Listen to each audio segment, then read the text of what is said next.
রাজ্যে শুরু হবে সব কেন্দ্রীয় প্রকল্প আজ জানিয়েছেন মুখ্যমন্ত্রী। তবে কোনো চালু সামাজিক প্রকল্প বন্ধ নয়, সরকারি কোনো সামাজিক প্রকল্প বন্ধ নয়, সব সামাজিক প্রকল্প চালু রাখার ঘোষণা মুখ্যমন্ত্রী শুভেন্দু অধিকারী। সোমরাজ আরো জানাবে।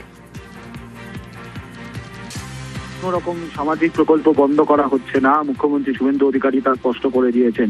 কেন্দ্রের একাধিক প্রকল্প রাজ্যে কার্যকর করা হলেও রাজ্যে যে বর্তমানে যে সামাজিক প্রকল্পগুলি রয়েছে সে 30 বছর আগে থেকেই চালু হয়ে থাকা সামাজিক প্রকল্প হোক বা 10 বছর আগে থেকে চালু হয়ে থাকা সামাজিক প্রকল্প হোক, কোনো সামাজিক প্রকল্পই বন্ধ করা হচ্ছে না।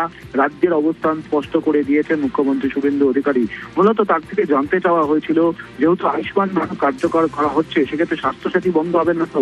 এই প্রশ্নের উত্তরেই মুখ্যমন্ত্রী শুভেন্দু অধিকারী স্পষ্ট করে দিয়েছেন, রাজ্যে বর্তমানে যে সামাজিক প্রকল্পগুলি চলছে সেই প্রকল্প কোনোটারই বন্ধ হচ্ছে না। বেশ, সঙ্গে থাকো। কোনো চালু থাকা সামাজিক প্রকল্প বন্ধ হচ্ছে না, এটা আমরা আমাদের কর্মসূচি প্রচারকালীনও বলেছি।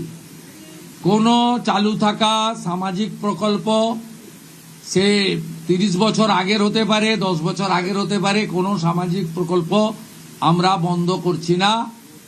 আমরা পেপারলেস অফিসও করব, আমরা সমস্ত পোর্টালগুলোকে আপডেটও করব এবং সমস্ত বেনিফিশিয়ারি ডিবিটির মাধ্যমে, যেটা নরেন্দ্র মোদীজির নেতৃত্বে দেশের সরকার করেছে, ডাইরেক্ট বেনিফিট ট্রান্সফারের মাধ্যমে হবে এবং সবটাই স্বচ্ছতার সঙ্গে হবে।